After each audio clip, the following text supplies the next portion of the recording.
तो सबसे पहले एनवायरमेंट है क्या चीज? एनवायरमेंट जो किसी भी ऑर्गेनिज्म के सराउंडिंग में जो भी चीजें हैं उनके कंपोजिट फैक्टर्स को मिलाकर के हम एनवायरमेंट कह देते हैं। कोई भी ऑर्गेनिज्म है उसके सराउंडिंग में कोई भी चीज है, that is part of environment, that is part of environment. और ये दो तरीके की हो सकती है, एक बायोटिक और दूसरा एबायोटिक। बायोटिक कौन सी होंगी? जो लिविंग है, बायो मीन्स लाइफ होता है। एबायोटिक कौन सी होंगी? नॉन लिविंग थिंग्स है। ये इतना सिंपल है, ठीक है। एनवायरमेंट कोई भी ऑर्गेनिज्म के सराउंडिंग में कोई भी चीज है वो एनवायरमेंट है।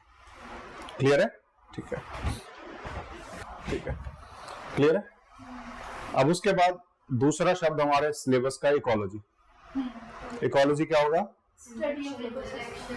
Study of the ecosystem. Ecology is study of ecosystem. और इकोसिस्टम क्या है? किसी भी एनवायरमेंट में अगर कोई भी लिविंग बीइंग रह रहा है या नॉन लिविंग बीइंग रह रहा है तो रहने के साथ साथ कुछ फंक्शंस भी वहां पर कर रहा होगा। तो फंक्शनल स्टडी या functional unit of an environment is called as ecosystem. Adaptation अलग हो जाएगा, एडेप्टेशन इज डिफरेंट। तो सिंपल सा है, functional unit of environment is ecosystem. Functional unit कैसे है? क्योंकि वो कुछ फंक्शंस वहां पर कर रहा है। और फंक्शंस क्या है? इंटरेक्शंस। फंक्शन क्या है? इंटरेक्शंस। एक तो कहीं ना कहीं एनवायरमेंट को वो किसी न किसी तरीके से अफेक्ट कर रहा होगा, दूसरा एनवायरमेंट से किसी न किसी तरीके से अफेक्ट हो रहा होगा। तो there are interactions between living beings, non living beings and to their environment. आपस में इंटरेक्शन चलेगा। वो इंटरेक्शन जहां पर हो रहा है वो पार्ट है इकोसिस्टम का। और जब हम इंटरेक्शंस को स्टडी कर रहे हैं तो पार्ट हो जाएगा इकोलॉजी, क्योंकि हम स्टडी ऑफ इकोलॉजी बोल रहे हैं ecosystem, sorry study of ecosystem बोल रहे हैं इकोलॉजी। तो इकोसिस्टम पता होना चाहिए क्या है? Ecosystem is interaction between the living beings, non living beings with their environment, with their environment. ठीक है, आपस में भी इंटरेक्शन और एनवायरमेंट के साथ भी जो इंटरेक्शन हो रहा है that is part of ecosystem. और जब हम उस इकोसिस्टम को पढ़ते हैं, यानी जब हम उन इंटरेक्शंस को पढ़ते हैं, तो that will be the ecology. ठीक है, तो इकोलॉजी में दो तीन चीजें आ सकती हैं। एक कि हम इकोसिस्टम के स्टडी को बोले, दूसरा इंटरेक्शंस के स्टडी को बोले। दूसरा क्या आ जाएगा? इंटरेक्शंस के स्टडी को बोले। तो interaction is a keyword here. ठीक है, लिख लो।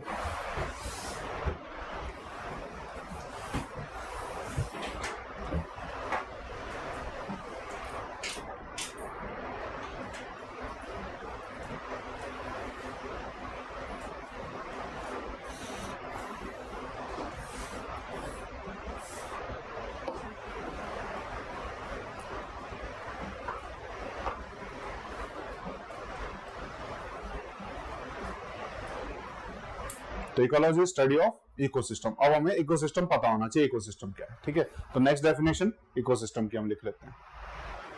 इकोसिस्टम, तो इकोसिस्टम क्या है?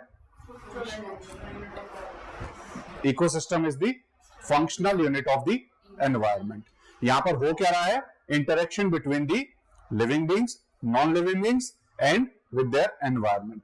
इन सबके बीच में इंटरेक्शन हो रहा है, तो that will be the ecosystem, that will be ecosystem. और इकोसिस्टम दिया किसने था? ये भी कई बार पूछा गया है। Arthur Tansley, Arthur Tansley in 1935। Ecosystem word was given bye Arthur Tansley.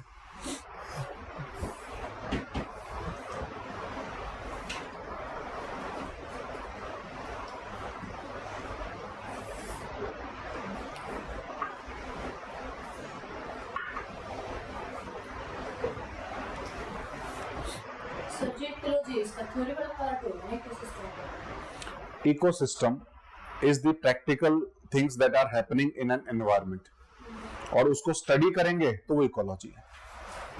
Logy क्या है? Study, study of ecosystem. ठीक है, तो इकोसिस्टम इकोलॉजी दो अलग अलग चीजें नहीं है। इकोलॉजी उसका प्रैक्टिकल एस्पेक्ट है, इकोसिस्टम प्रैक्टिकल एस्पेक्ट है, इकोलॉजी उसका थ्योरेटिकल एस्पेक्ट है। सेम।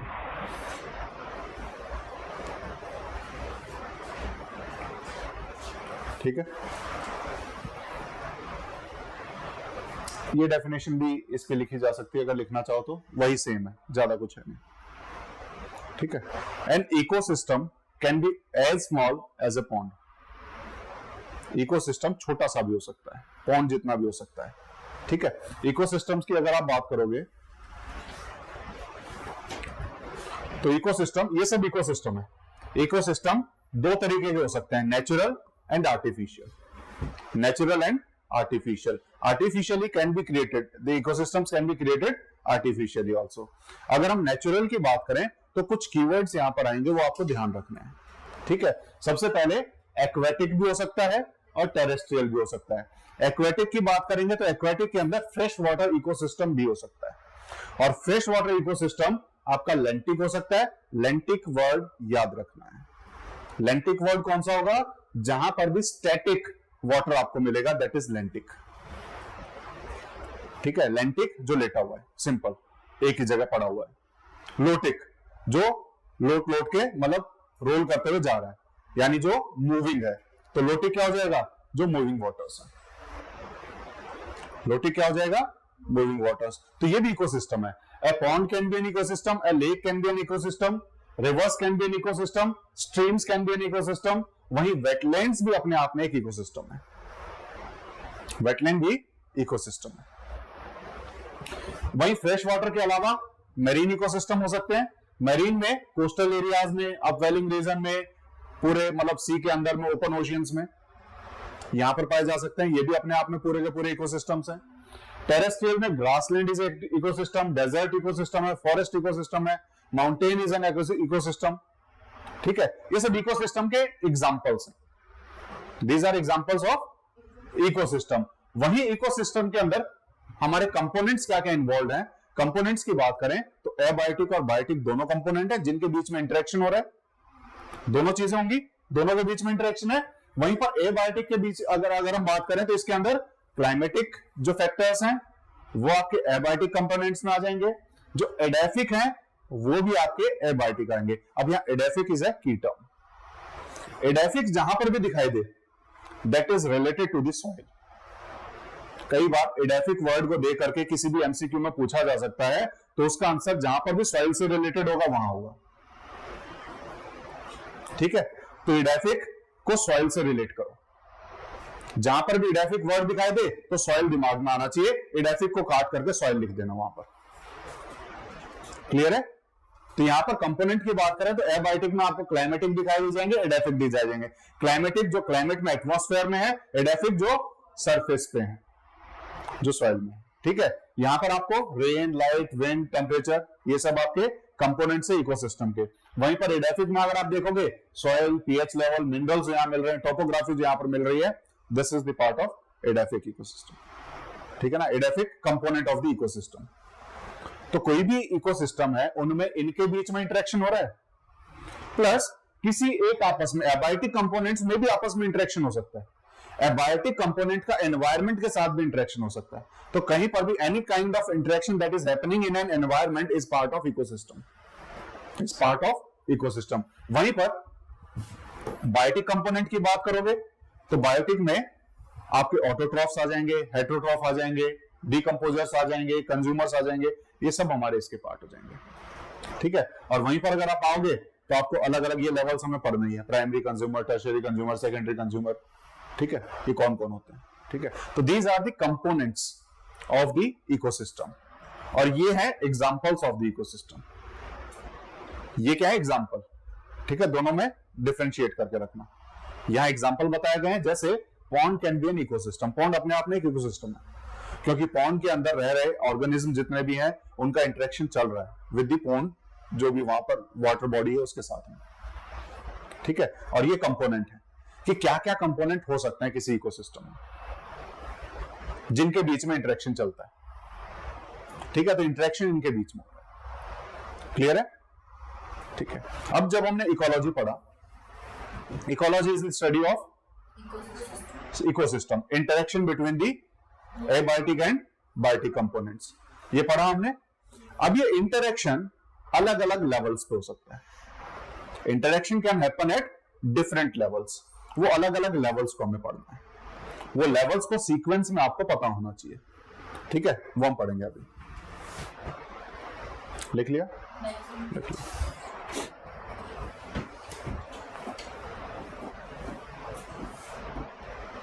सर जो ग्राउंड वाटर है वो तो पूरा मतलब किसका?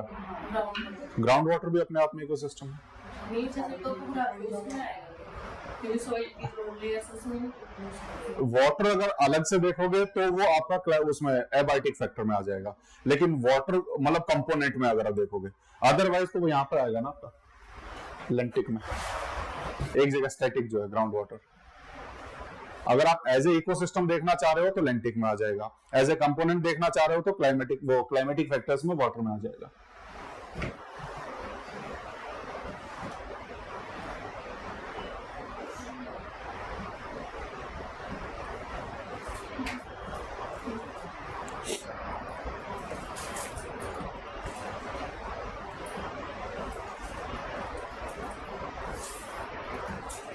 लिख लिया?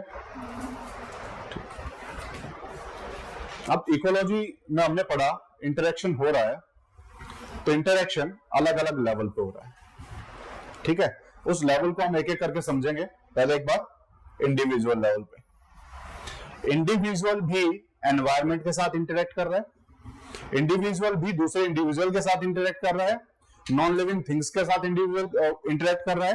तो इंटरेक्शन इंडिविजुअल लेवल पे भी होता है। फिर उसके बाद इंटरेक्शन के लेवल अलग आ जाता है पॉपुलेशन। पॉपुलेशन क्या है? पॉपुलेशन की डेफिनेशन क्या होगी? Individual of same species, individual of same species. ये सेम स्पीसीज का मतलब क्या होता है? What is species? स्पीसीज किसे कहेंगे?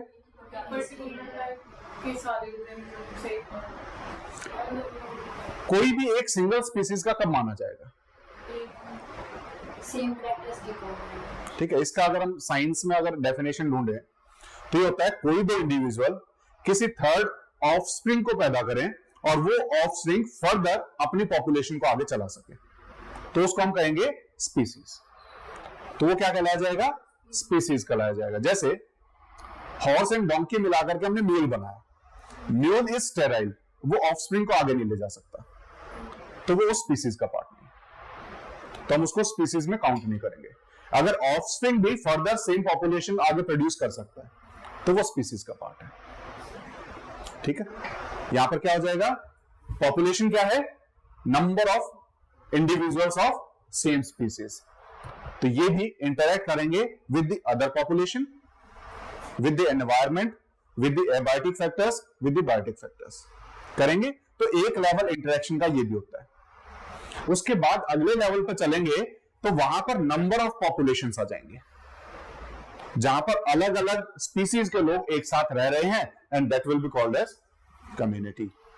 जहां पर अलग अलग स्पीसीज आपको एक जगह रहती हुई दिखाई देगी, इनके बीच में भी इंटरेक्शन हो रहा है और ये भी बाकी चीजों से इंटरेक्शन कर रहे हैं। तो this is the next level, ठीक है। लिख लेंगे अभी इसकी डेफिनेशन, अभी सिर्फ लेवल लिख लो, ठीक है। Then ecosystem. इकोसिस्टम क्या होगा? जहां पर आपको ये कम्युनिटी आपको रहती हुई दिखाई देगी, वो एरिया जहां पर ये कम्युनिटी रहती हुई दिखाई देगी। यानी कम्युनिटी से अपर लेवल पे अगर हम जाएंगे तो क्या आएगा? इकोसिस्टम आएगा, जहां कम्युनिटीज रह रही हैं, जहां पर कम्युनिटीज सर्वाइव कर रही हैं, इंटरैक्ट कर रही हैं। वहीं पर मल्टीपल इकोसिस्टम्स को जोड़ दो तो वहां पर क्या आ जाएगा? बायोम आ जाएगा। बायोम क्या है? बायोम है सिंगल क्लाइमेटिक फैक्टर्स वाला पूरा एक रीजन, सेम क्लाइमेटिक फैक्टर्स वाला एक रीजन, उसको हम क्या बोलते हैं? बायोम बोलते हैं। जैसे हम बोल देते हैं पोलर रीजन। पोलर रीजन क्यों बोल रहे हैं? क्योंकि क्लाइमेटिक रीजन्स सिमिलर दिखाई देंगे वहां पर, तो वो यहां पर बायोम हो जाएगा। वहीं पर उससे आगे चलेंगे तो that will B biosphere. Biosphere is combination of hydrosphere, lithosphere, hydrosphere. तीन है ना, atmosphere, lithosphere and hydrosphere. Atmosphere, lithosphere, hydrosphere, जहां पर ये तीनों मिल जाएंगे, अगर सिंगल पॉपुलेशन भी वहां आ जाए तो दैट इज बायोस्फीयर। चाहे एक ही स्पीसीज रह रहा हो, चाहे एक सिंगल इंडिविजुअल रह रहा हो, तब भी हम उस एरिया को बायोस्फीयर कहेंगे, ठीक है। तो ये अलग अलग लेवल हैं जिस लेवल पे जाकर के हम स्टडी करते हैं। इंडिविजुअल लेवल पे स्टडी करेंगे, फिर पॉपुलेशन के लेवल पे स्टडी करेंगे, फिर हम कम्युनिटी के लेवल पे करेंगे, फिर हम उसके बाद इकोसिस्टम को स्टडी करेंगे, फिर उसके बाद बायोम्स को और फिर बायोस्फीयर को। ये लेवल्स हैं स्टडी करने के लिए। डेफिनेशन यहां से लिख लो।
लिख लिया?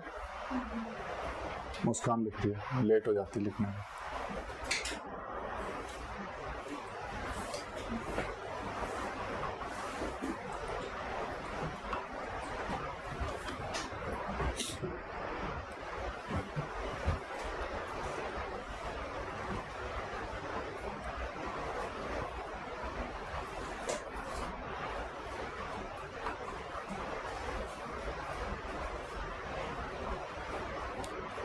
लिख लिया? ठीक है। इसके आगे हमने क्या पढ़ा था? बायोम। बायोम की डेफिनेशन लिख लो।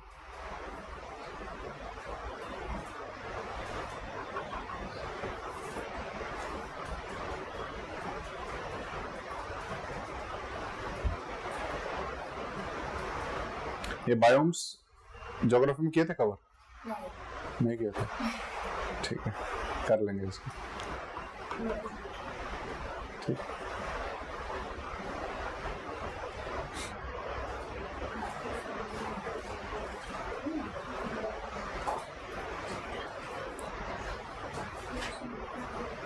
ठीक है, तो एक दिन किसी दिन बायोम्स की क्लास ले लेंगे तो उसमें हो जाएंगे सारे कवर।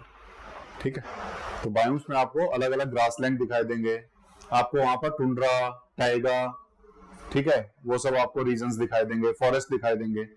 ठीक है, तो कहां कहां पर कौन सा होता है वो हमें यहाँ पर पढ़ लेंगे जब बायोम्स पढ़ेंगे। ठीक है, बायोम पढ़ लिया? बायोस्फीयर की डेफिनेशन लिख लो। बायोस्फीयर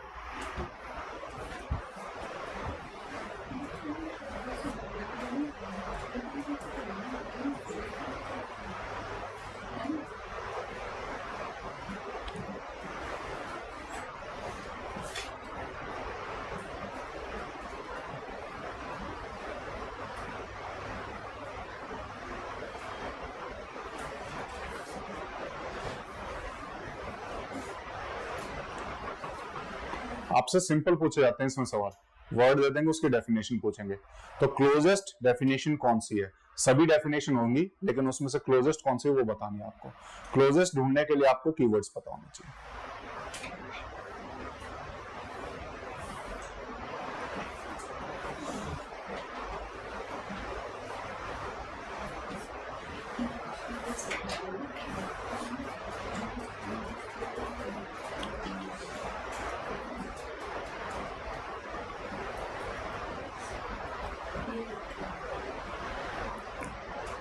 बायोस्फीयर पे बोल रहे हैं कि इसकी विड्थ कितनी है?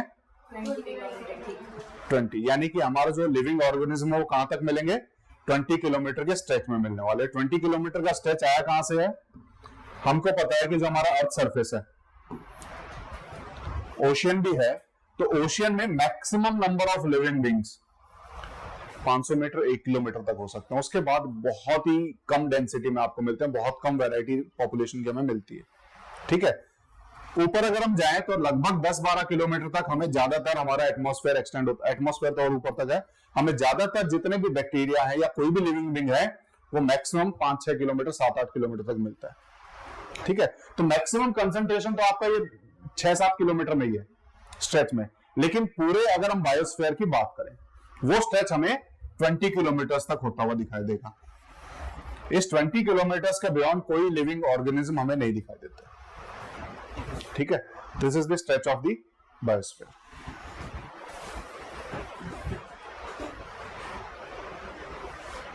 देख लिया? ठीक है, अभी हमने पढ़ा हमारा जो इकोसिस्टम है, this is the functional unit of the environment. ये पढ़ा। फंक्शनल यूनिट बोला तो कुछ फंक्शंस होंगे जो यहां किए जा रहे होंगे बाय द इकोसिस्टम। वो फंक्शंस क्या क्या है वो पता होने चाहिए। फंक्शंस क्या क्या है? First function is the productivity. First function is productivity. हर एक कोई भी इंडिविजुअल है वो वहां पर कुछ ना कुछ आपको बायोमास प्रोडक्शन करता हुआ दिखाई देगा। और प्रोडक्टिविटी की डेफिनेशन क्या हो जाएगी? जिस स्केल से, जिस रेट से वो बायोमास प्रोडक्शन कर रहा है, उतनी उसकी प्रोडक्टिविटी है, उतनी उसकी प्रोडक्टिविटी दिखाई देगी। What is biomass?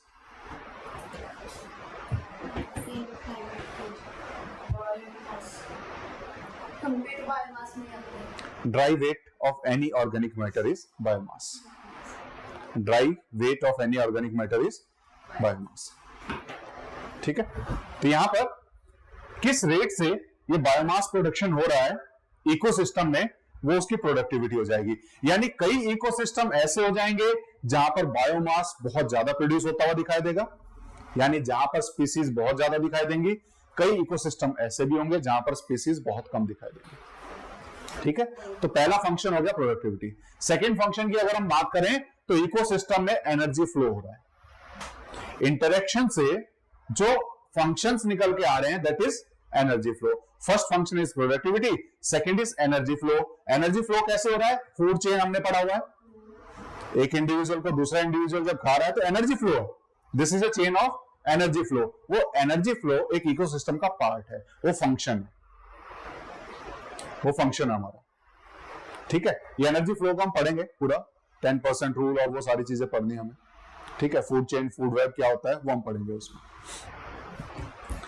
देन उसके बाद एक और फंक्शन जो हमारे इकोसिस्टम में है, जो डेड मटेरियल्स हैं, डिकेइंग मटेरियल्स हैं, उनका डीकंपोजिशन। बायोमास एक्यूमुलेशन तो हो गया, बायोमास तो इकट्ठा हो गया, एनर्जी फ्लो भी हो रहा है, लेकिन डेड पार्टिकल्स भी हमें दिखाई देंगे, डेड ऑर्गेनिक मैटर भी दिखाई देगा, तो उसका decomposition is also a function of the ecosystem. तो डीकंपोजर्स हमें दिखाई देंगे, इनको भी हम पढ़ेंगे, डीकंपोजर क्या होते हैं। ठीक है, फिर उसके बाद आपको दिखाई देगा हमारे एनवायरनमेंट के अंदर, हमारे इकोसिस्टम के अंदर इंटरेक्शंस के जरिए हमारे न्यूट्रिएंट्स एक फेज से दूसरे फेज में जाते हुए दिखाई देंगे।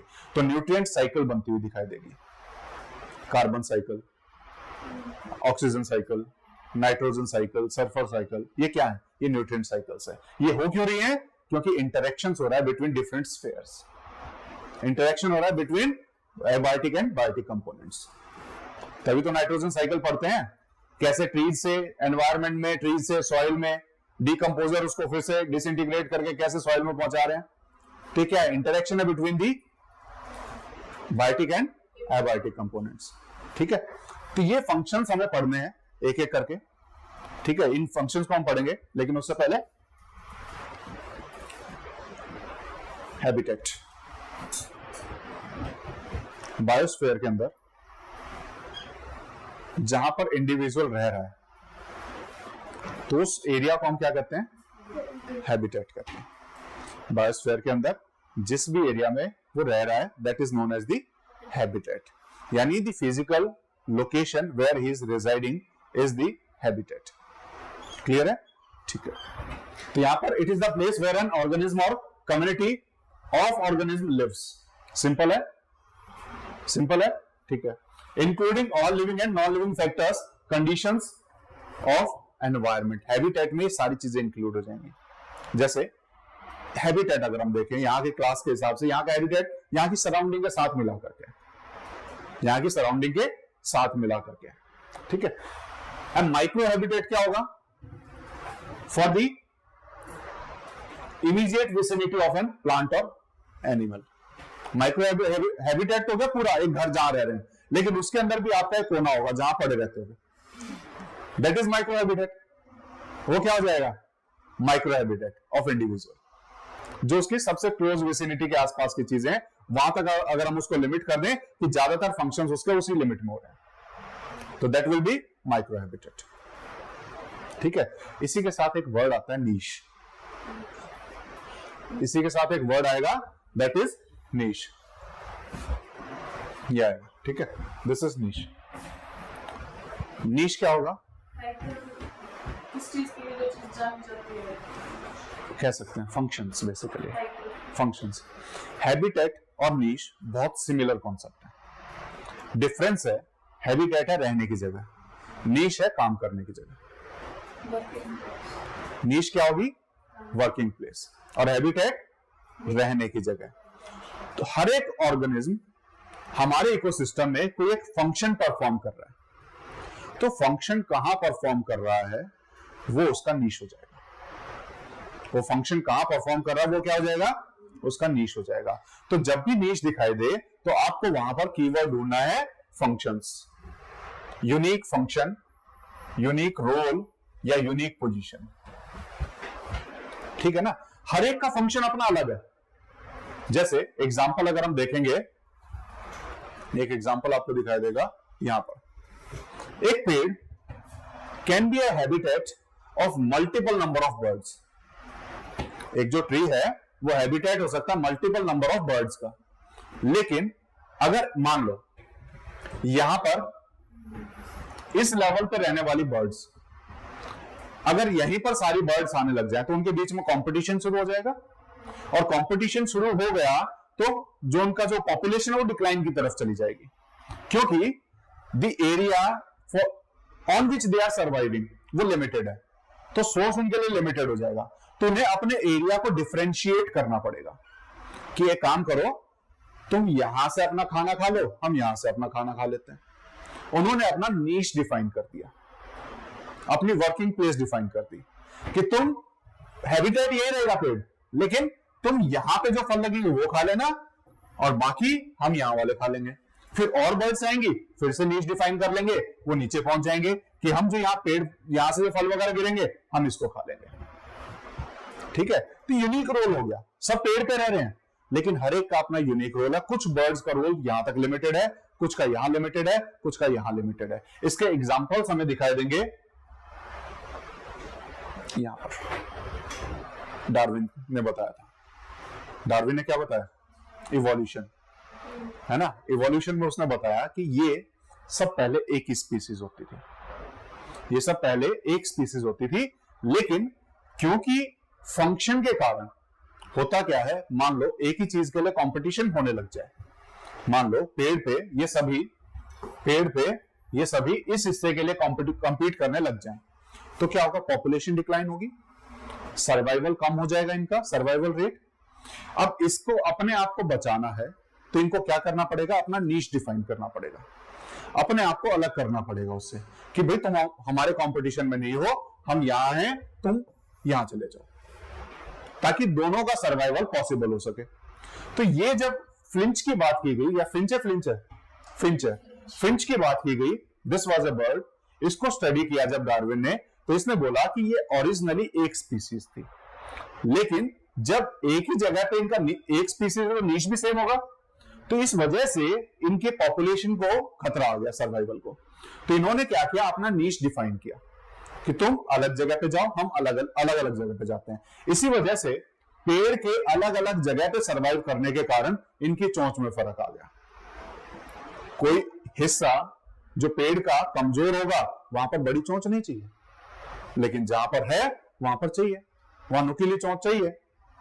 तो यहां पर उसके कारण, उस फंक्शन के कारण इन्होंने अपने स्पीसीज को, अगर आप देखोगे, इस हिसाब से डेवलप किया कि एक पर्टिकुलर जगह पर रह सकें, और आज वो single species number of species में डिवाइड हो गई। ये एक ही स्पीसीज होती थी। ये क्यों पर? एडेप्टेशन भी सेम है, एडेप्टेशन भी ऑलमोस्ट सेम है। एडेप्टेशन हो क्यों रहा है? ड्यू टू द नीश, क्योंकि जो हमें काम करना है, कंपटीशन ना हो तो हम अपने आप को थोड़ा सा अलग कर लेते हैं। सर ये दोनों सेम नहीं हो सकते, हैबिटेट और नीश? नहीं, हैबिटेट तो रिजाइडिंग प्लेस है। एक पेड़ हमेशा उन सब का हैबिटेट कहलाएगा, लेकिन एक पूरा का पूरा पेड़ उन सब का नीश नहीं कहलाएगा। नीश सिर्फ वो पर्टिकुलर प्लेस कहलाएगी जहां पर वो काम कर रहे हैं, जहां पर अपना खाना ढूंढ रहे हैं। उनका काम क्या है? अपना खाना पीना और मौज करना, ठीक है। तो जहां से खाना ले रहे हैं वो उनका नीश है, तो सिर्फ उस पर्टिकुलर पोजीशन को हम उनको नीश से कहलाएंगे। तो ये डिफरेंस है इनके अंदर। तो यूनिक रोल इकोसिस्टम में जो कोई इंडिविजुअल निभा रहा है वो उसका नीश है, वो उसका नीश हो जाएगा। अगर यूनिक रोल नहीं होगा तो वो दूसरे के रोल के साथ कोइंसाइड करेगा, और कोइंसाइड करेगा तो कंपटीशन होगा, कंपटीशन होगा तो सर्वाइवल खतरे में आएगा, कंपटीशन होगा तो सर्वाइवल खतरे में आएगा, पॉपुलेशन डिक्लाइन करेगी। तो इसीलिए धीरे धीरे एडेप्टेशन के साथ साथ अपने रोल को चेंज करते हैं, और चेंज करते हैं तो नीश अलग हो जाता है। This is the niche. ठीक है, लिख लिया नीश? एक बार पढ़ लो, कुछ ऐसा जो ना समझ में आ रहा पूछ लो।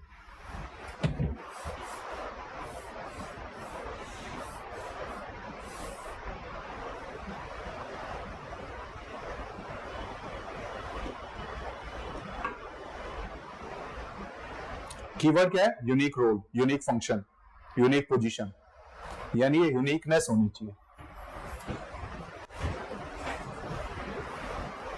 ठीक है, ये यूनिकनेस होनी चाहिए तभी नीश कहलाएगा, अदरवाइज हैबिटेट हो जाएगा। सर ये आपका नीश हुआ ना, जो सेंटर। हाँ, नीश ये नहीं हुआ, ये हैबिटेट हो सकता है। सेंटर पे बहुत सारे हैं, मेरा नीश है एनवायरनमेंट पढ़ा रहा हूँ। मतलब जो ये ठीक है, ये वाला फ्लोर है, ये तो आपका नीश हुआ ना। ये नीश नहीं हुआ, ये हैबिटेट है, वही तो बता रहा हूँ। ये हैबिटेट का एग्जांपल है। नीश क्या होगा? यहाँ पर मैं रोल क्या कर रहा हूँ, यहाँ मेरा फंक्शन क्या है। ओनली आप आपका देख रहे हैं, हाँ, ये तो सबका ही ये तो सबका कॉमन है, उसमें मेरा फंक्शन क्या है यहाँ पर। ठीक है, तो that will be my niche. ठीक है,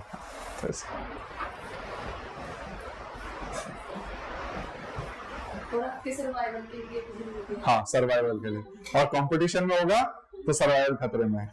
ठीक है,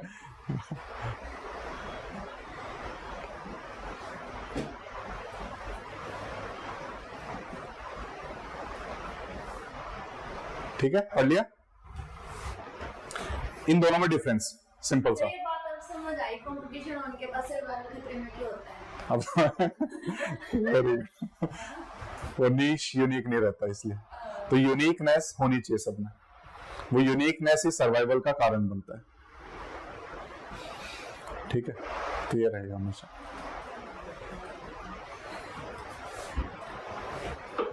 ये डिफरेंस है दोनों में। हैबिटेट क्या है? Habitat is the physical space that is occupied, और नीश क्या है? वहां पर जो फंक्शन परफॉर्म किया जा रहा है, the function that is being performed in the habitat. ठीक है, तो डिफरेंस है। अब यहां पर आपको दिखाई देगा नीश के अलग अलग टाइप्स, जैसे हैबिटेट नीश। ठीक है, हैबिटेट नीश क्या होगा? किसी एक पर्टिकुलर हैबिटेट में किसी का क्या फंक्शन है। जैसे अभी एक एग्जांपल लिया था, पेड़ का ले लिया, मेरा ले लिया, दैट इज हैबिटेट नीश। इस हैबिटेट में मेरा क्या रोल हो जाएगा। वहीं पर ट्रॉफिक नीश, ट्रॉफिक क्या है? Energy levels. ट्रॉफिक लेवल्स को जब हम पढ़ेंगे वो क्या है? एनर्जी लेवल्स, कि एक इंडिविजुअल ने दूसरे को खाया तो कहीं ना कहीं एनर्जी ट्रांसफर हुई, वो अलग लेवल पे चला गया। तो यहां पर अलग अलग लेवल पे किसके क्या क्या फंक्शंस हैं, वो क्या हो जाएगा? ट्रॉफिक नीश हो जाएगा। जैसे फूड चेन हम पढ़ते हैं, फूड चेन में से किसी एक को गायब कर देते हैं तो क्या होगा? पूरी फूड चेन खतरे में आ जाती है, पूरी फूड चेन खतरे में आ जाती है। तो वो क्या है? हर एक का फूड चेन में एक क्या है? ट्रॉफिकल नीश है।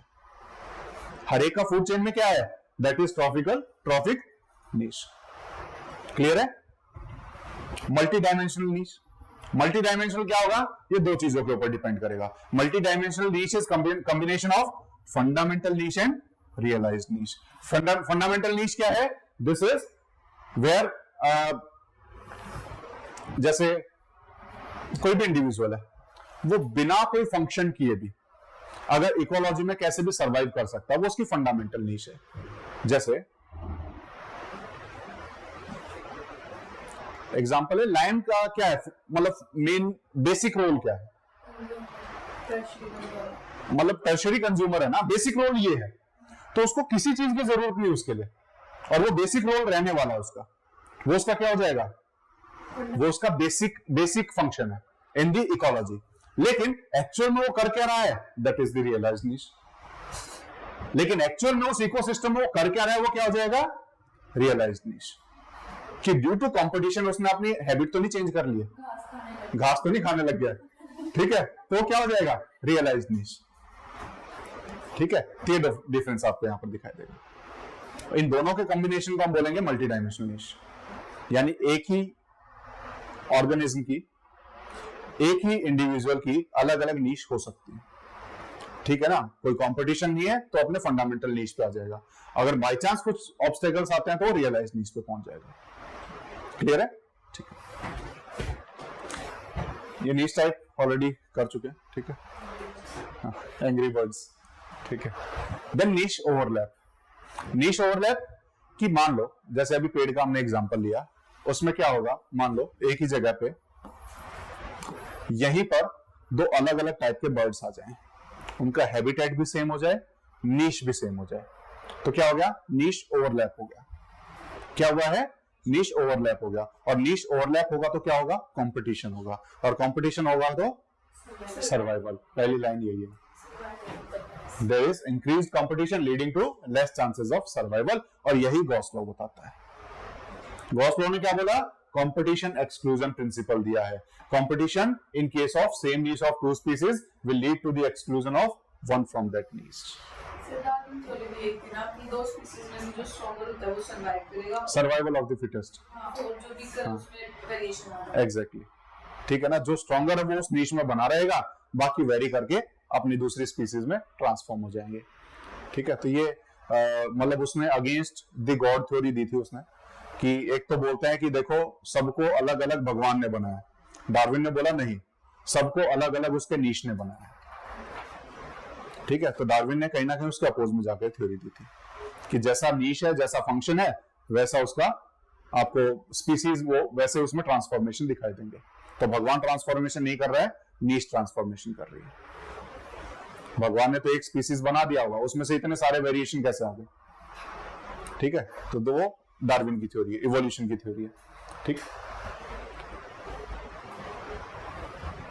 उसने ये फिंचेस वाला ही एग्जांपल दिया बेसिकली। गैलापागो आइलैंड्स में भी यहीं पे होगा उसका फोटो, ये नहीं था,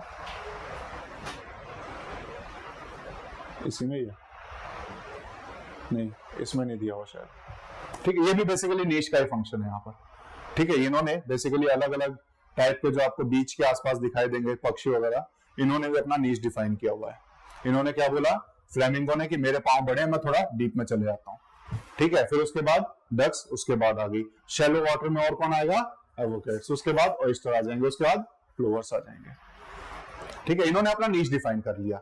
दोनों एक ही जगह पे थे पहले, ये सारे एक ही जगह होते थे, लेकिन नीश डिफाइन किया, उस हिसाब से इनमें भी चेंजेस आ गए। ठीक है, ये था इसमें।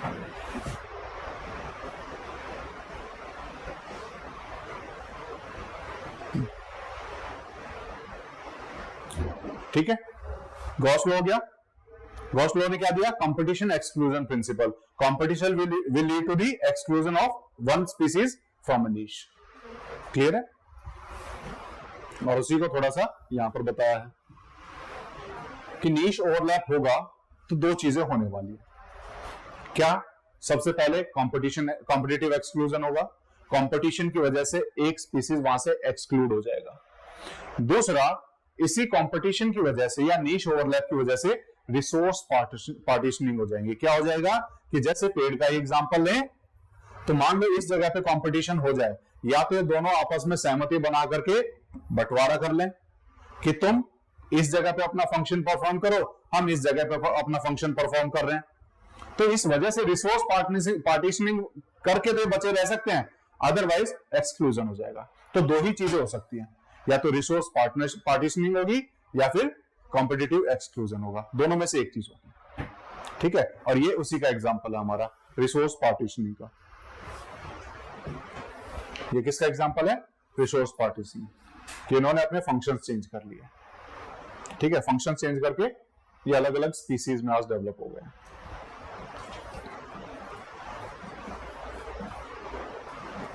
क्लियर है? ठीक है, उसके बाद नेक्स्ट टर्म आती है हमारी इकोटोन। ठीक है, यहां तक बस ये बेसिक डेफिनेशन पता होनी चाहिए। बेसिक डेफिनेशन पता, उनका मतलब पता है, this is more than enough. कोई भी डेफिनेशन आएगी आप उनको सॉल्व कर पाओगे। पेपर आपको वो पीवाईक्यू भेजे हुए हैं शायद, एक सेकंड।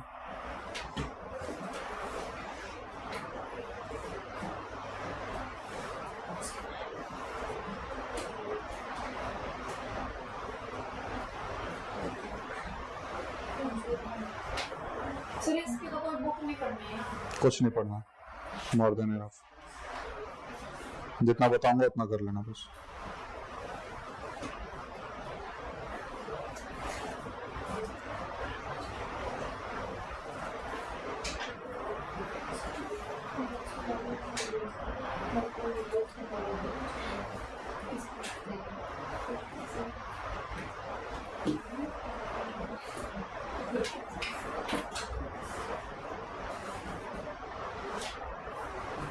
याद ले लेना, मेरे से प्रिंट आउट में दे दूंगा इनके पीवाईक्यूज के।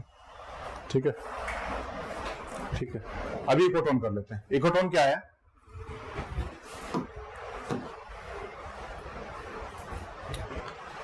There are two different ecosystems. कोई भी दो इकोसिस्टम जब किसी एक जगह पे मीट करेंगे, मान लो दिस इज लैंड, यहां पर दिस इज सी, ठीक है। या फिर दूसरा एग्जांपल लें, दिस इज माउंटेनियस रीजन और यहां पर देयर इज तराई रीजन, ठीक है। यानी यहां पर प्लेन एरिया आ गया, यहां पर माउंटेनियस रीजन है, उनके बीच में दिस इज तराई रीजन। तो तराई रीजन उनके बीच का रीजन हो गया लैंड और माउंटेन, प्लेन और माउंटेन के। यहां पर अगर हम कहें तो यहां पर जो कोस्टल रीजन है, ये क्या हो जाएगा? आपके बीच का एरिया हो गया। अब होगा क्या, ये एरिया में इसके भी आपको कैरेक्टरिस्टिक मिल जाएंगे, इसके भी मिल जाएंगे। सेम यहां पर इस एरिया में यहां के कैरेक्टरिस्टिक भी मिल जाएंगे, यहां के फीचर्स भी मिल जाएंगे, दोनों के मिलने वाले हैं। तो इस वजह से इस एरिया में यहां के स्पीसीज भी आते हुए दिखाई देंगे और यहां के स्पीसीज भी आते हुए दिखाई देंगे, प्लस यहां की कुछ स्पेशल कैरेक्टरिस्टिक्स भी डेवलप होंगे, स्पेशल फीचर्स भी डेवलप होंगे, जिस वजह से यहां के अपने अलग फीचर्स भी आते हुए, अलग ऑर्गेनिज्म भी आते हुए दिखाई देंगे, अलग स्पीसीज भी आते हुए दिखाई देंगे। तो ये जो बीच के एरियाज होते हैं, यहां पर नॉर्मली आसपास के इकोसिस्टम से ज्यादा स्पीसीज मिलते हैं, नॉर्मली आसपास के एरिया से ज्यादा स्पीसीज मिलते हैं। इस इफेक्ट को, जिसकी वजह से यहां पर ज्यादा स्पीसीज हुए हैं, इस इफेक्ट को हम बोलते हैं एज इफेक्ट।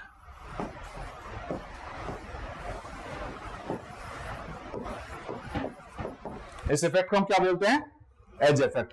क्योंकि ये एज पे है, एज पे होने के कारण इस इकोसिस्टम की फंक्शंस भी, मतलब फीचर्स भी आए हैं, इस इकोसिस्टम के फीचर्स भी आए, तो यहां वालों को यहां आने से कोई डर नहीं लग रहा, यहां वालों को यहां आने से कोई डर नहीं लग रहा। और क्योंकि ये ऐसी जगह पे है जहां के अपने कुछ स्पेशल फीचर्स भी होंगे, क्योंकि दोनों को मिला के बना है, तो यहां के अलग से स्पीसीज डेवलप होते हुए दिखाई देंगे, ठीक है। तो यहां पर स्पीसीज डाइवर्सिटी या डेंसिटी वो आसपास के इकोसिस्टम से ज्यादा होने वाली है। और इस इफेक्ट को, जिसकी वजह से यहां पर स्पीसीज डाइवर्सिटी या स्पीसीज डेंसिटी ज्यादा हो रही है, इसको हम क्या बोलते हैं? Edge effect. और इस एरिया को बोलते हैं हम इकोटोन। सर डिफरेंस क्या बता उनसे? वो इकोटोन इज द प्लेस, और उस प्लेस की वजह से होने वाले इफेक्ट को एज इफेक्ट बोलते हैं। इकोटोन प्लेस है, उस प्लेस पे जो फंक्शंस हो रहे हैं वो किस वजह से हो रहे हैं? एज इफेक्ट की वजह से हो रहे हैं, ठीक है। अब इस जगह पे ये स्पेशल जो तीसरे टाइप के स्पीसीज आए, जो क्योंकि यहाँ की स्पेशल फीचर्स की वजह से बने हैं, वो ना तो यहाँ के हैं ना यहाँ के, उन स्पेशल टाइप के फीचर स्पीसीज को जो पर्टिकुलरली उसी इकोटोन में आए हैं, उनको हम बोलते हैं इकोटाइप।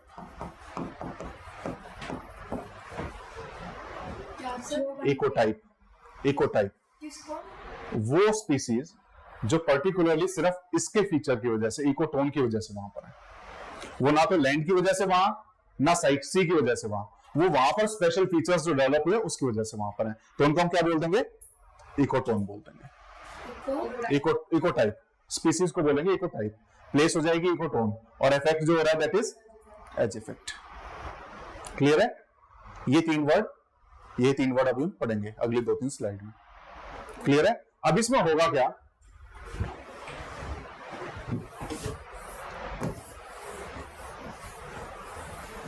कुछ चीजें जो बेसिक सी जो इसके साथ साथ पता लगनी चाहिए। मान लो this is the land and this is sea, ठीक है, यहां पर वो इकोटोन डेवलप हुआ, this area is of ecotone, ठीक है,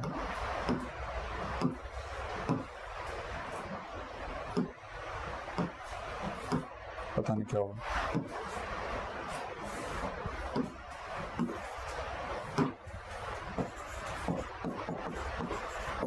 यह इकोटोन हुआ।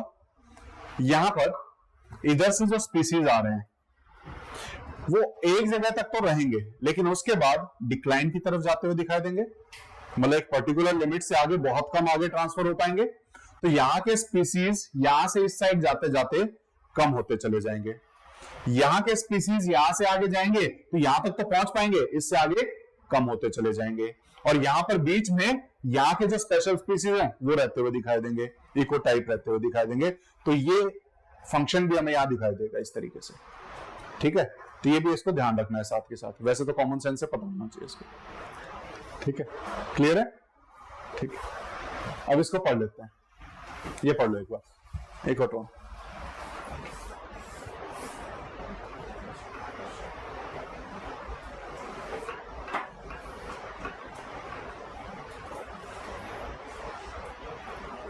डेल्टा से क्या चीज, डेल्टा डेल्टा भी इकोटोन है, डेल्टा भी इकोटोन है। तो जहाँ पे दो इकोसिस्टम जैसे वाटर, कोई भी दो इकोसिस्टम मिल रहे हैं उसके बीच के प्लेस को हम इकोटोन बोल देंगे।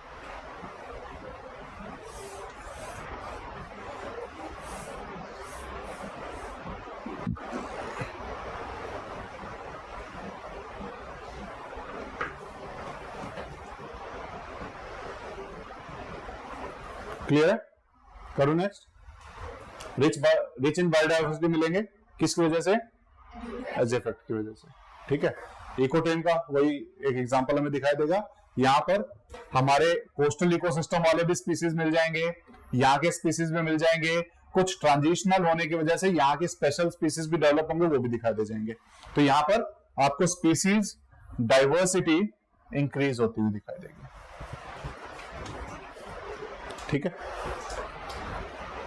और ये दिखा रहा है कि किस तरीके से इस इकोसिस्टम की डाइवर्सिटी कैसे डिक्लाइन की तरफ जा रही है। यहां पे इस इकोसिस्टम की डाइवर्सिटी डिक्लाइन की तरफ जा रही है, लेकिन यहां पर ओवरऑल अगर हम देखें तो डाइवर्सिटी बहुत ज्यादा है, क्योंकि कुछ इधर की, कुछ इधर की, कुछ यहां की स्पेशल है। तो overall diversity is very high, ठीक है। ये पढ़ लो इसके बारे में।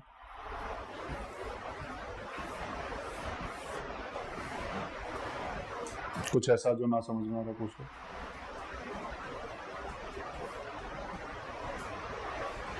आसान है, इजी है, ठीक है। This is the examples. Coral reef is also an example of ecotone, जहां पर क्या हो रहा है कि बेसिकली बैरियर रीफ अगर हम देखें, लार्जेस्ट जो हमारी ग्रेट बैरियर रीफ है, वहां पर जो कोरल्स हैं वो कहीं ना कहीं एक्ट कर रहे हैं as a land surface to the zooxanthellae, वो as a land surface act कर रहे हैं, लेकिन जूजेंथली रह रहे हैं एक्वेटिक सिस्टम में, तो दोनों का मिक्स हो गया। वो जो कोरल रीफ बनी वो लैंड इकोसिस्टम को रिप्रेजेंट करते हैं, तो दोनों का मिक्सचर सा दिखाई देगा, और इसीलिए बहुत ज्यादा बायोडाइवर्स होते हैं हमारे कोरल रीफ। यही वजह है कि यहां पर बायोडाइवर्सिटी हाई देखने को मिलती है। Reason is edge effect. Reason क्या है? As effect. वेटलैंड्स बहुत ज्यादा बायोडाइवर्स होते हैं, रीजन एज इफेक्ट। मैंग्रोव्स बहुत ज्यादा बायोडाइवर्स होते हैं, reason edge effect. Edge effect पढ़ लो।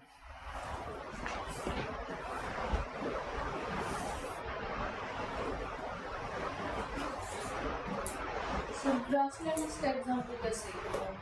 क्या चीज? Grasslands are the transitional zone between a forest and a desert. जो ग्रासलैंड्स हैं, आप कहीं पे भी देखोगे वर्ल्ड वाइड जैसे सहारा आपने डेजर्ट देखा, उसके आसपास there is a savanna grasslands, savanna है ना, सहेल रीजन, ये तो यहाँ पर वो हो गया डेजर्ट हो गया। सहेल रीजन के बाद में यहाँ पर सवाना है, दीज आर ग्रासलैंड्स, उसके आगे फॉरेस्ट है।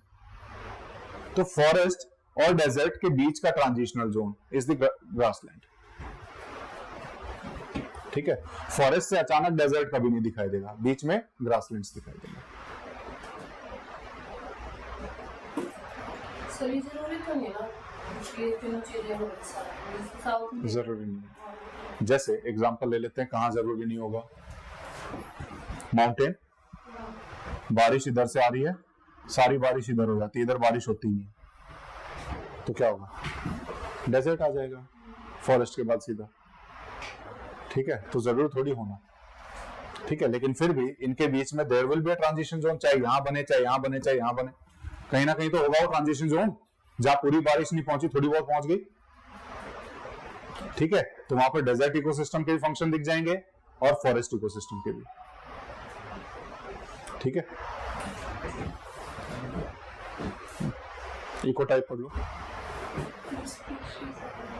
Example is royal Bengal tiger. ठीक है,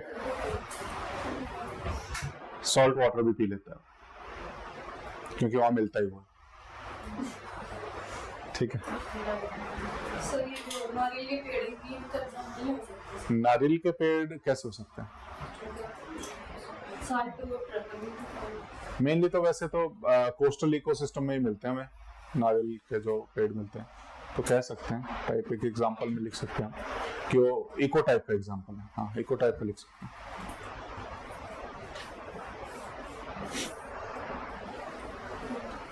क्लियर है? ठीक, ये एग्जांपल दिए हुए हैं किस तरीके से माउंटेन इको टाइप में इस टाइप के फूल होंगे, बीच में इस टाइप के होंगे, तो बीच में किस टाइप के होंगे। ठीक है, तो ये बेसिकली एक डिफरेंस करने के लिए कि किस तरीके से जो एज इफेक्ट है वो कैसे चेंजेस लेकर के आता है। ठीक है, अभी हम इसकी बात कर रहे थे थोड़ी देर पहले, हमारे इकोसिस्टम में अलग अलग फंक्शंस हैं जो परफॉर्म किए जा रहे हैं by the individuals, by the population, by the community, by the ecosystem. ठीक है, ये फंक्शंस को अब हमें पढ़ना है एक एक करके।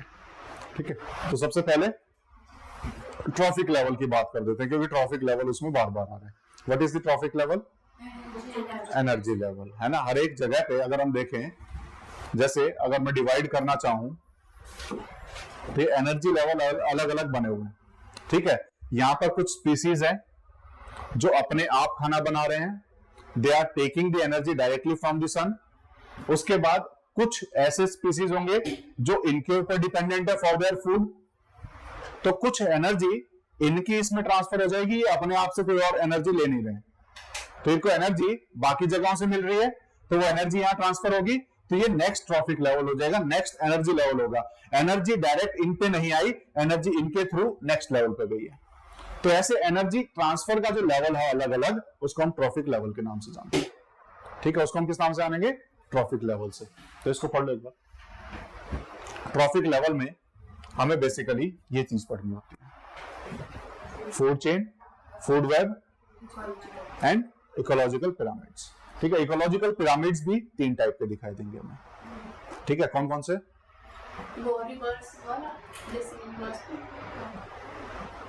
एक on the basis of population, एक on the basis of energy और एक on the basis of biomass. क्या चीज? जो ड्राई वेट है, डेथ होने के बाद कहाँ पर? बायोमास का नहीं बताया। नहीं, बायोमास तो वैसे भी नॉर्मली हम देखते हैं किसी भी ऑर्गेनिज्म का dry weight is the biomass. Dry weight मतलब किस हिसाब से? वाटर निकाल दो।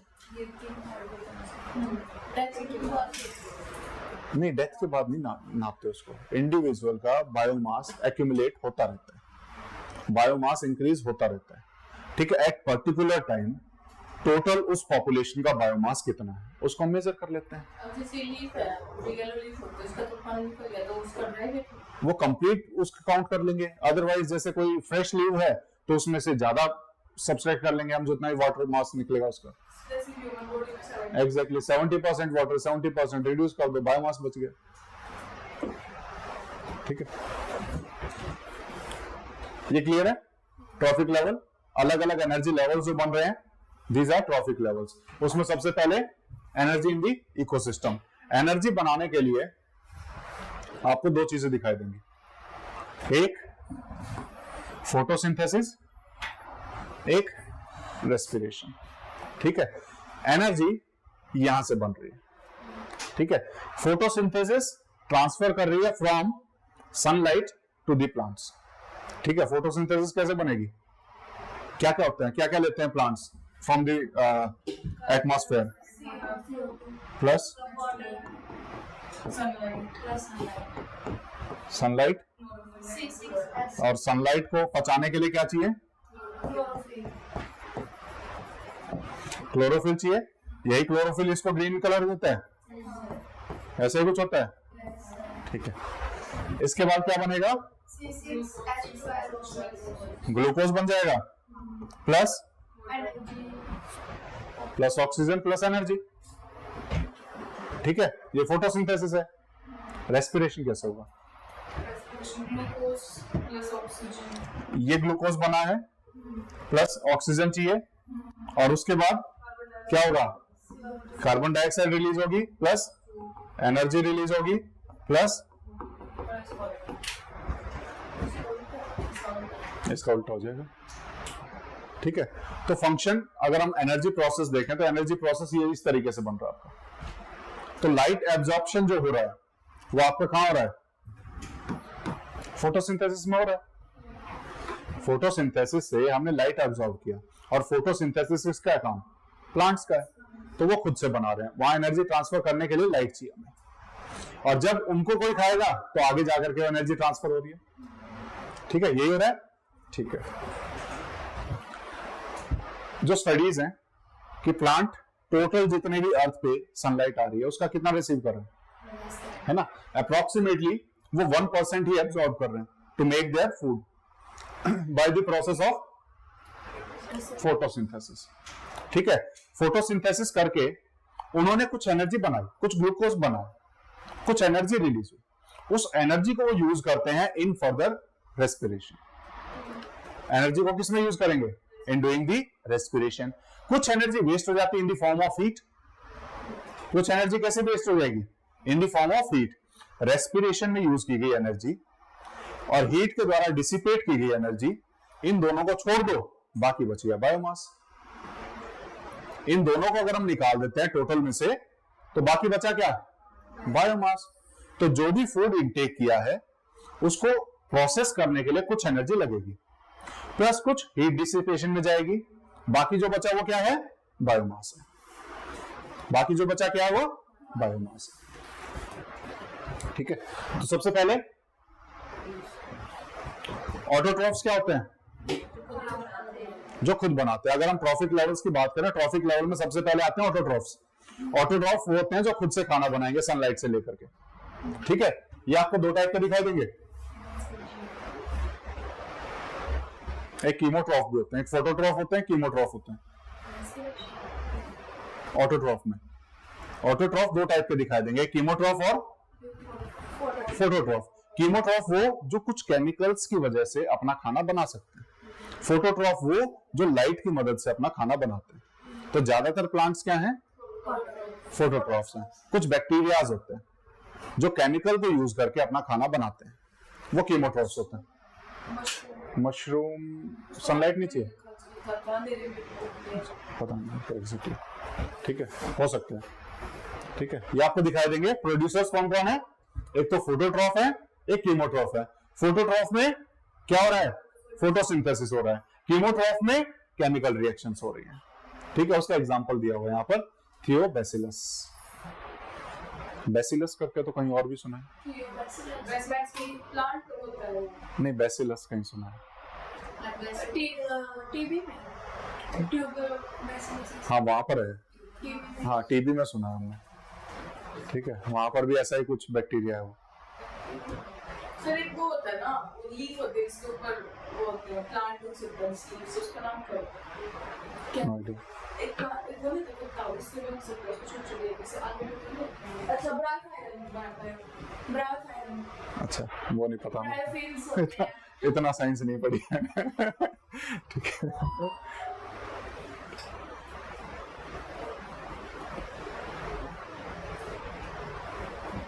ये पढ़ लो एक बार, इसमें कुछ ऐसा जो ना समझ में आ रहा पूछ लो।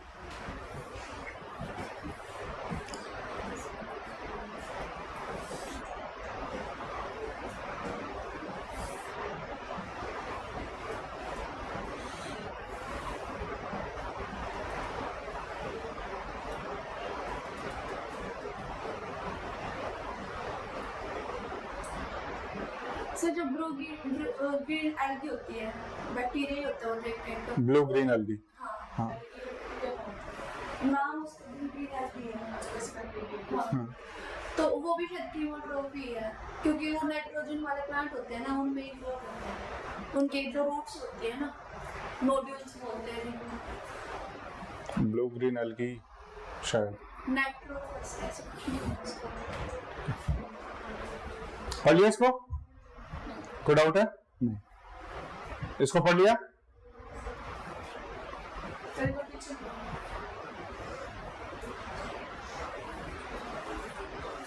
ये इनमें जो केमिकल रिएक्शन होता है कीमोट्रोफ्स में, उसको बता रहा है। ठीक है, देन उसके बाद हेटेरोट्रॉफ्स की बात करेंगे हम। ऑटोट्रॉफ हो गया जो खुद से खाना बना रहे हैं, और जो दूसरे के बनाए हुए खाने के ऊपर डिपेंडेंट है हेटेरोट्रॉफ्स। हेटेरो का मतलब होता है अदर, ऑटो का मतलब होता है सेल्फ। सेल्फ से एनर्जी कंज्यूम कर पा रहे हैं खुद से, सनलाइट से लेकर के, तो क्या होगा? ऑटोट्रॉफ। लेकिन दूसरे की बनाई हुई एनर्जी के ऊपर डिपेंडेंट है तो हेटेरोट्रॉफ। ठीक है, तो हेटेरोट्रॉफ में आपके क्या क्या आ जाएंगे? कंज्यूमर जितने भी हैं वो सब हेटेरोट्रॉफ हैं। ऑटोट्रॉफ क्या है? जो प्रोड्यूसर्स हैं। Autotroph are the producers, heterotroph are the consumers. ठीक है, कंज्यूमर के भी अलग अलग लेवल हो सकते हैं, primary consumer, secondary consumer, tertiary, तीनों ही आपके हेटेरोट्रॉफ में आ जाएंगे। बस उसको हम हर्बीवोर्स, कार्निवोर्स और ओमनिवोर्स बोल देंगे। ठीक है, उसको हम अलग नाम से बोल देते हैं। हर्बीवोर्स कौन होंगे? जो प्राइमरी हैं, जो प्लांट्स को खा रहे हैं। देन उसके बाद कार्निवोर्स क्या होंगे? जो दूसरे एनिमल्स के ऊपर डिपेंडेंट है, सेकेंडरी हम बोल सकते हैं उसको। और टर्शियरी में कौन आएंगे? ओमनिवोर्स, जो सब चीजों के ऊपर डिपेंड रहते हैं। Humans are the omnivores, plant के ऊपर भी डिपेंडेंट है और एनिमल्स को भी। ठीक है, माइक्रो और मैक्रो कंज्यूमर्स कौन से हैं?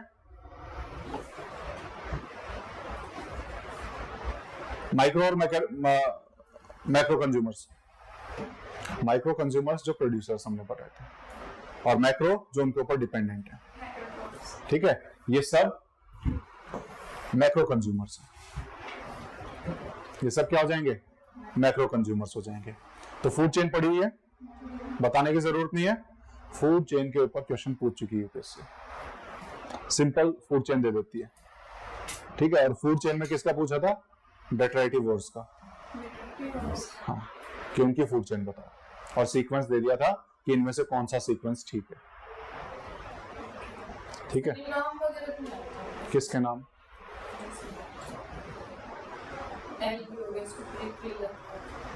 ये आते हैं, वही तो बोल रहा हूँ। ये as it is food chain पूछी हुई है एक बार, ये वाली नहीं पूछी, डेट्राइटिवोर्स की पूछी है। ठीक है, तो ये फूड चेन जितनी हो सके एक आधी देख लेना। ठीक है, वो जरूरी है। ट्रॉफिक लेवल में से पूछते हैं। ट्रॉफिक लेवल भी बहुत पूछा जाता है। करो नेक्स्ट। ये मैक्रो कंज्यूमर्स है।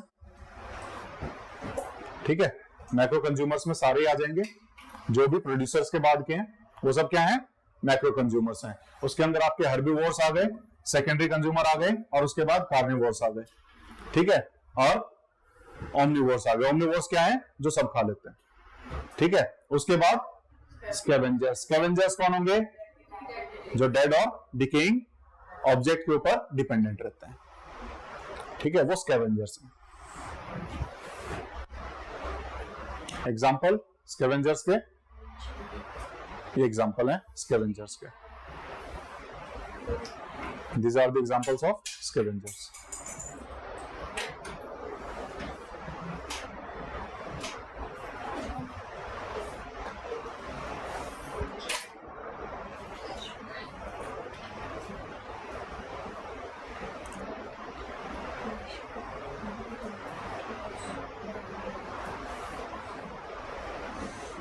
कल वाले मॉक में क्वेश्चन था डिकम्पोजर्स के ऊपर, है ना? तो जो डिकम्पोज करते हैं वो होते हैं माइक्रो कंज्यूमर्स, जो छोटे छोटे बैक्टीरिया, फंगाई, हाँ हाँ, वो सब क्या है? माइक्रो कंज्यूमर्स हैं। जो छोटे छोटे बैक्टीरियाज हो गए, फंगाई हो गए, ये सब क्या है? माइक्रो कंज्यूमर्स आ जाएंगे। ठीक है, इसको लिखना है scavengers feed on the carry on. Carry on word ध्यान रखना, ठीक है? कैरी ऑन क्या है? द डेड और इंजर्ड एनिमल कॉर्प्सेस, जो बॉडीज उनकी होती है। ठीक है, कैरी ऑन वर्ड याद रहना चाहिए।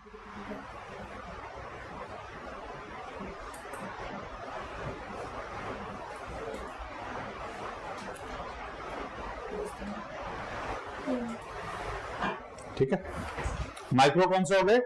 जो डिकम्पोजिशन में मदद करेंगे, बैक्टीरियाज हो गए, फंगाई हो गए, ये सब क्या है? Micro consumer. इसी में ये उस दिन क्वेश्चन पूछा हुआ था।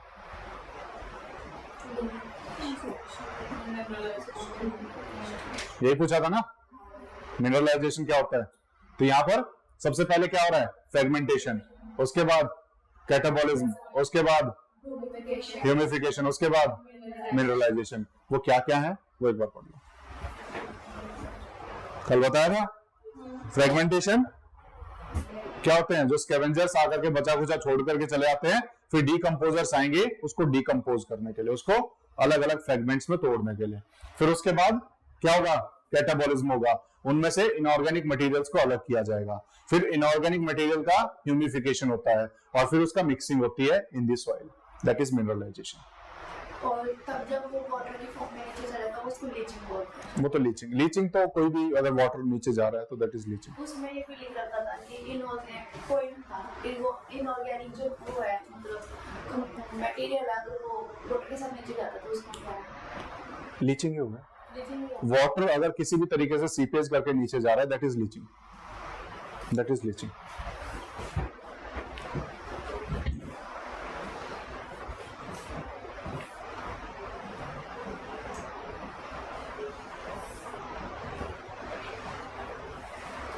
सर ह्यूमिफिकेशन क्या है?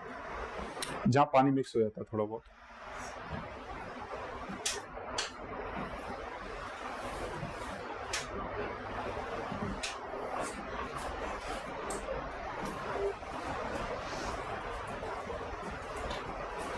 What is the difference between decomposers and detrivores?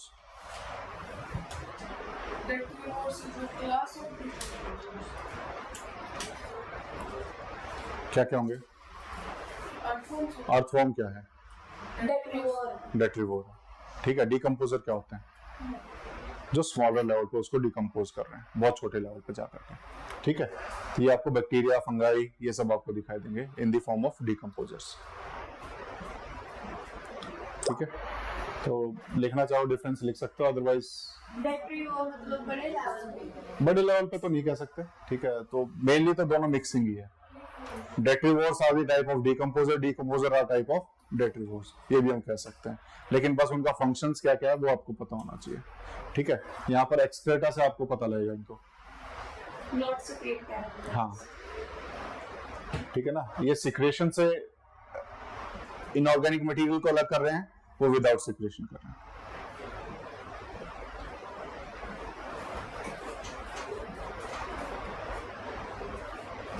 ठीक है, ये डिफरेंस आएगा।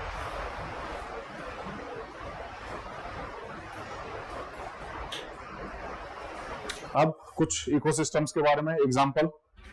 एक्वेटिक इकोसिस्टम क्या है? इकोसिस्टम है, एक्वेटिक इकोसिस्टम में इन्होंने प्रोड्यूसर्स क्या है, प्राइमरी कंज्यूमर क्या है, कंज्यूमर क्या है, ये है बेसिकली। एक्वेटिक इकोसिस्टम बड़ा कंफ्यूजिंग है और इसी के ऊपर क्वेश्चन पूछे जाते हैं। और जो यूपीएससी ने क्वेश्चन पूछा था वो यही पूछा था कि इनमें से कौन सा प्रोड्यूसर है, उसके बाद कौन सा प्राइमरी कंज्यूमर है और उसके बाद कौन सा फाइनल कंज्यूमर है। ये सीक्वेंस पूछी थी। डायटम्स, क्रस्टेशियंस और हेरिंग्स। नाम से नहीं पता लगता अगर नहीं पढ़ा तो इसीलिए फूड चेन देख लेना, कौन सा प्रोड्यूसर है, कौन सा कंज्यूमर है और कौन सा फाइनल कंज्यूमर है, सेकेंडरी कंज्यूमर है। ठीक है, तो आपको यहाँ पर ब्लू ग्रीन एल्गी दिखाई देंगे, साइनोबैक्टीरिया जिसे हम कह देते हैं। फाइटोप्लैंक्टॉन्स दिखाई देंगे। फाइटोप्लैंक्टॉन प्लांट्स हैं बेसिकली, और उनको खाने के लिए जूप्लैंक्टॉन्स। ठीक है, उनको खाने के लिए क्या है, जू प्लैंक्टॉन्स है, और उसके बाद बिगर फिश। सर वही बात है जैसे ह्यूमन बीइंग प्लांट्स खाते हैं, सेम है वही, ठीक है, लेकिन इसमें पूछा क्या, डायटम्स पूछा है। डायटम्स भी वो सोप बॉक्स का टाइप स्ट्रक्चर बताया था जो मैंने आपको कल, वही तो है डायटम्स। आपने नाम बताया था स्पाइरम का, मैं फिर एकिनोडर्म, एकिनोडर्म, हाँ ठीक है, डायटम्स, और उसको खाने के लिए क्रस्टेशियंस, और उसको खाने के लिए हेरिंग्स। हेरिंग्स, ठीक है। तो ये इनके प्रोड्यूसर्स, प्राइमरी कंज्यूमर और कंज्यूमर लिख लेना कहीं पर। एकिनोडर्म आइटम में तो स्टारफिश आती है, ऑक्टोपस भी आएगा, तो डायटम्स उसमें नहीं, उससे पहले है किस में आएगा फिर, मोलस्कस में, नहीं, फिर प्राइमरी क्लास होते से डायटम्स प्रोड्यूसर्स हैं, पता नहीं, देखना पड़ेगा। ठीक है, लिख लेना इनको, लिख लिया, ठीक है। अभी बात करते हैं फूड चेन की। फूड चेन क्या है, लीनियर चेन है, लीनियर चेन है, जहां पर एक इंडिविजुअल के ऊपर कौन सर्वाइव कर रहा है, उसके ऊपर कौन सर्वाइव कर रहा है, इसकी जब हम चेन बना देते हैं तो क्या बन जाती है, फूड चेन बन जाती है। फूड चेन मैक्सिमम खींच करके 5, 6, 7 से ज्यादा नहीं हो सकती है, मतलब ऐसा नहीं होगा अनलिमिटेड नंबर्स ऑफ ऑर्गेनिज्म या फिर पॉपुलेशन आपको सर्वाइव करती हुई दिखाई दे जाएंगे एक दूसरे के ऊपर, ऐसा नहीं होता है। रीजन, कभी भी फूड चेन 5, 6, 7 से ज्यादा आगे नहीं खिंच सकती है। एक लेवल में मान लो ए के ऊपर सर्वाइव करने वाला बी है, सी है, उसके ऊपर डी है, उसके ऊपर ई है, उसके ऊपर एफ, उसके ऊपर जी, इससे ज्यादा बढ़ ही नहीं पाएगी। आगे जाके पॉपुलेशन तो कम हो जाएगी, नहीं, कार्निवोर्स भी तो मतलब 10% लॉ,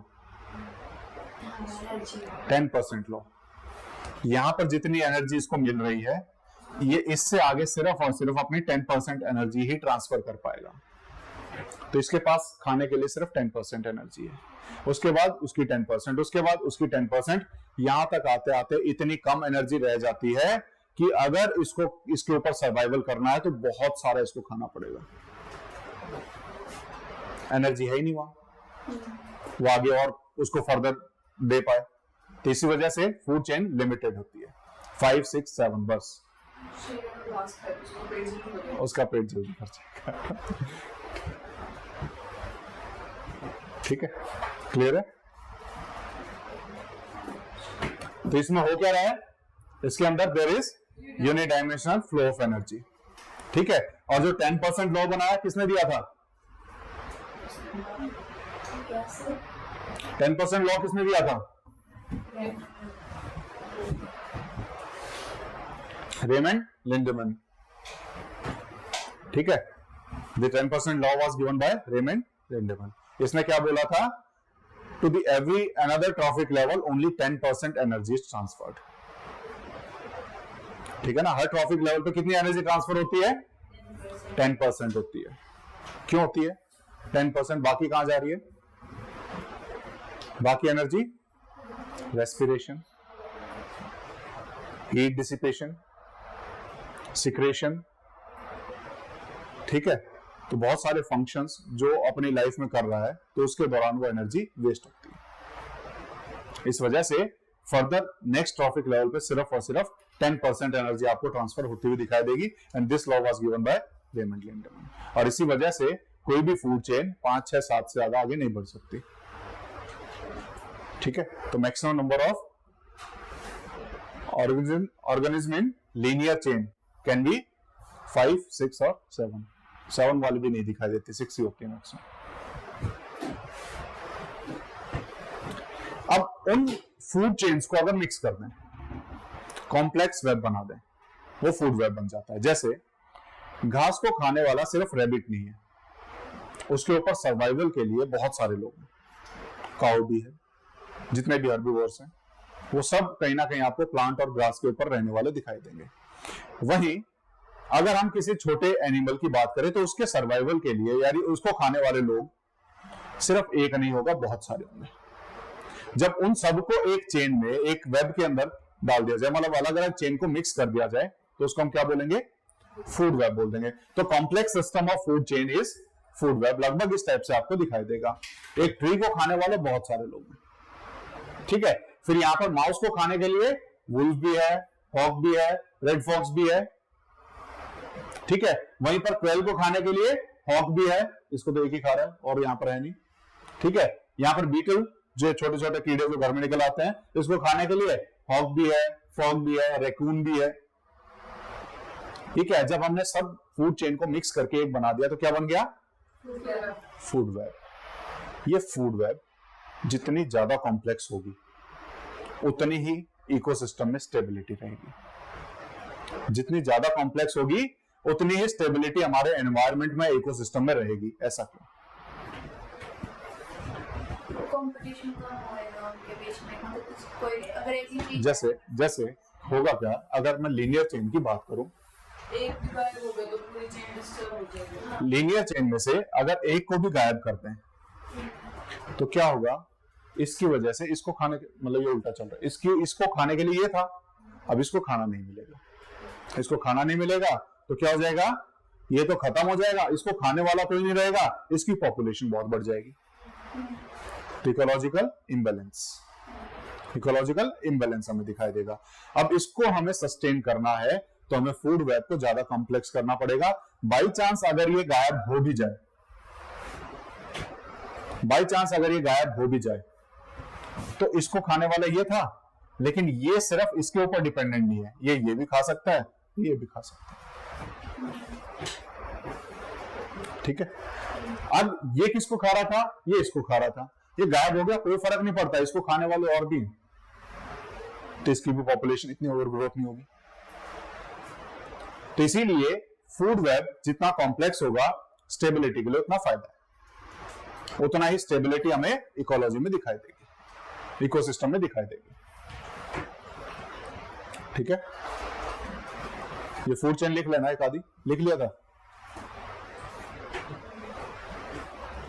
फूड चेन एक आदि नेट से डाउनलोड करके ना लिख लेना, जो इंपॉर्टेंट फूड चेन है, खासकर वो जो एनसीईआरटीज में दी हुई है। कोई भी फूड चेन जो एनसीईआरटीज में दी है, डायरेक्टली वही पूछेगा, अपने मन से नहीं पूछेगा यूपीएससी, ठीक है, वो खासकर देख लेना।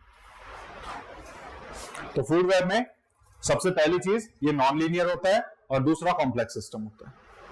मल्टीपल फूड चेन को मिलाकर के फूड वेब बनाया, ठीक है। Next is food collapse. Food collapse क्या होगा? अगर मान लो पूरे फूड वेब कोलैप्स होना चाहिए, फूड वेब, हाँ, फूड वेब कोलैप्स क्या होगा? जब किसी एक इंडिविजुअल या किसी फूड चेन के कोलैप्स होने की वजह से पूरा फूड वेब ही गड़बड़ में आ जाए, पूरा फूड वेब भी कोलैप्स हो जाए, that is food web collapse. Simple है, ठीक है। और वही चीज यहां पर है, ये पिछले 1-2 साल पहले न्यूज में थी, फूड वेब कोलैप्स। तो इसको पढ़ लो एक बार। जैसे फूड चेन का बड़ा नेगेटिव इंपैक्ट पड़ सकता है, वैसे ही फूड वेब का तो और ज्यादा नेगेटिव इंपैक्ट पड़ेगा, ठीक है।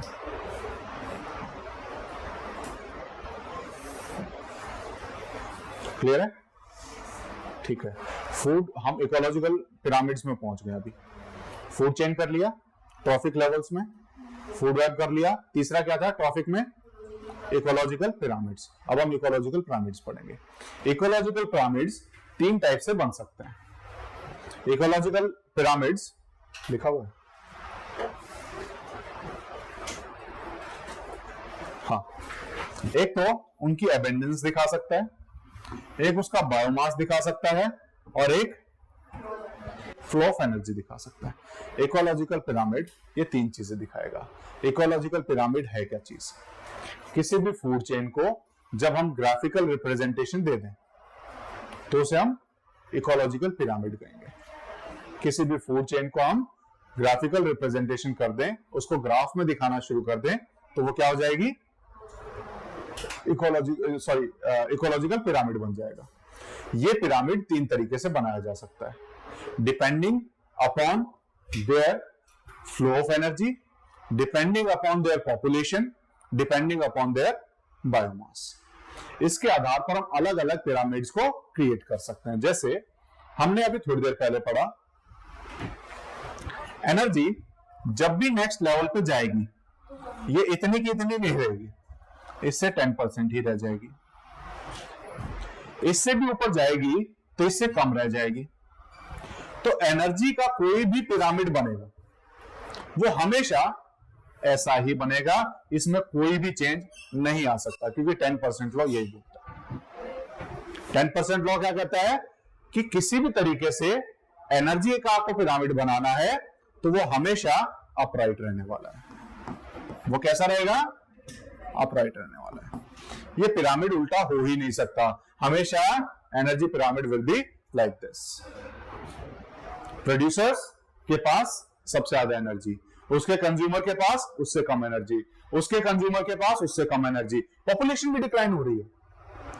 अगर पॉपुलेशन बढ़ेगी तो उसको खाना देने के लिए एनर्जी भी तो चाहिए, उतनी एनर्जी है ही नहीं।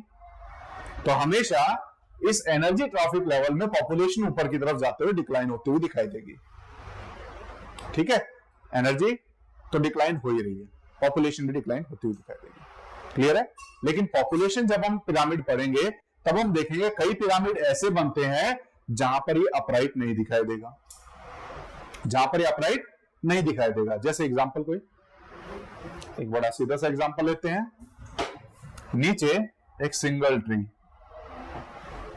इसको खाने वाले, इसके ऊपर रहने वाले बहुत सारे इंसेक्ट, उसके ऊपर रहने वाली बहुत सारी बर्ड्स,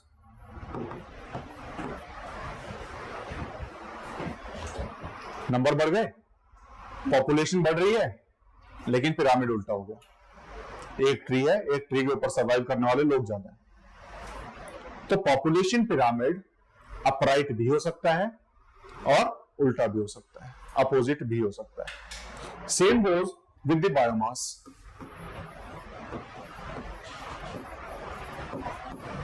बायोमास भी उल्टा हो सकता है और सीधा भी हो सकता है, लेकिन सिर्फ और सिर्फ एक पिरामिड है जो हमेशा क्या होगा? अपराइट होगा। अगर ऑप्शन में आ जाए एनर्जी पिरामिड्स और ऑलवेज अपराइट, तो ऑलवेज को ये देख करके कि ये तो एक्सट्रीम में चला गया है, गलत भी हो सकता है, तो उसको गलत नहीं करना। ठीक है, तो कुछ एक्सट्रीम वाले सेंटेंसेस जहां दिखाई दे, जहां ओनली वर्ड दिखाई दे, जहां ऑलवेज वर्ड दिखाई दे, जहां नन वर्ड दिखाई दे, वहां पर उसको हाईलाइट कर लिया करो। ठीक है, नहीं तो एग्जाम में बैठ के दिमाग में यही आएगा कि ओनली है तो गलत होगा। सर बायोमास दोनों टाइप का हो सकता है? बायोमास दोनों टाइप का हो सकता है। बायोमास स्पिंडल टाइप का भी हो सकता है। स्पिंडल टाइप यानी इस टाइप से, पॉपुलेशन मॉडल हो सकता है, ऐसे भी हो सकता है। ठीक है, क्लियर है? तो सबसे पहले इकोलॉजिकल पिरामिड में अगर हम देखें तो 10% लॉ कर चुके हैं। तो 10% लॉ के हिसाब से 10% एनर्जी ट्रांसफर होगी, बाकी डिसिपेट हो जाएगी, और इसके आधार पर ऊपर तक जाते जाते एनर्जी बची नहीं तो उसके ऊपर कोई नहीं रहने वाला। तो इस वजह से ये एनर्जी पिरामिड इस तरीके से कम होता हुआ दिखाई देगा। It will always be upright, it will always be upright. ठीक है, ये energy pyramid, sorry pyramid of biomass और pyramid of energy. Pyramid of energy, energy है इसमें, ये तो है क्या चीज वो बताया हुआ है, ऑलरेडी लिख चुके हैं इस बात को। ठीक है, ये है इसका pyramid of energy is always upright. Clear है? ठीक है, लिखना है इसको, इसकी डेफिनेशन लिख लो पहले पिरामिड की।